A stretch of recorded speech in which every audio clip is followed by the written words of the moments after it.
Tumangging mag-public apology si Justice Secretary Vitaliano Aguirre II sa kabila ng pag-alma ng mga mambabatas na iniugnay niya sa bakbakan sa Marawi City.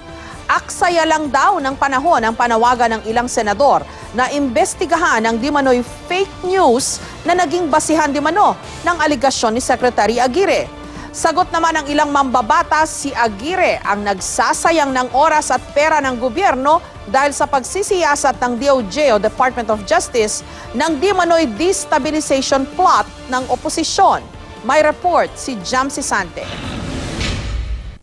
No, because I have nothing to apologize for. It is my duty under the law, under the administrative code, and under the new NBI law to investigate this kind of cases. Nanindigan si Justice Secretary Vitaliano Aguirre. Hindi siya magpa-public apology dahil sa pagdawit nga sa ilang mambabatas sa bakbakan sa Marawi City.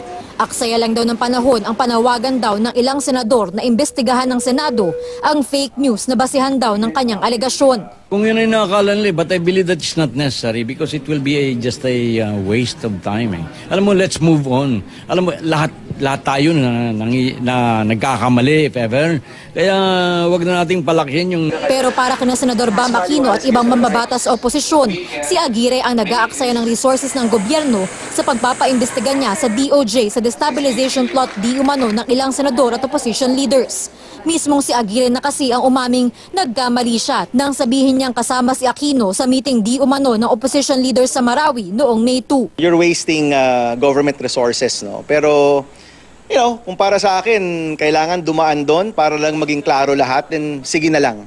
Pero to be very frank, kung ang basehan talaga niya ay mga nabasa niya sa internet, hindi ba pagsasayang na yun ng pera ng gobyerno? Kung fake news yung basehan, edi fake din yung investigasyon at resulta nito, di ba? Nauna nang sinabi ng mga nasa larawang tinutukoy ni Aguirre na hindi sa Marawi kundi sa Iloilo Airport ito kuha at luma na. Yung picture na yan na pinakita, matagal na yung 2015 pa yan. No? So I hope hindi sana magiging source ng fake news ang gobyernong ito. Ito si Secretary Aguirre, dapat tigil-tigilan niya ng pagkuha ng intel niya sa mga Facebook trolls. Tigil-tigilan niya kaya yung Facebook at magtrabaho siya na maayos sa DOJ. Sa kabila nito, itutuloy pa rin daw ni Aguirre ang investigasyon ng DOJ. I believe that the people which I mentioned should welcome this because if the investigation will push through and they're innocent of the charges or the suspicion, then they will be cleared.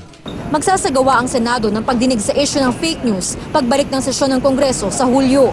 Nasa Cagayan de Oro City ngayon si Aguirre para pangunahan ng paghahanda sa inquest proceedings sa mga nakakulong na miyembro ng teroristang grupong Maute. Ayon sa kanya, sa oras na mapanagot ng batas ang mga responsable sa pag-atake sa Marawi City, tiyak na mawawala na ang pangamba ng taong bayan. Jamsi Sante, GMA News.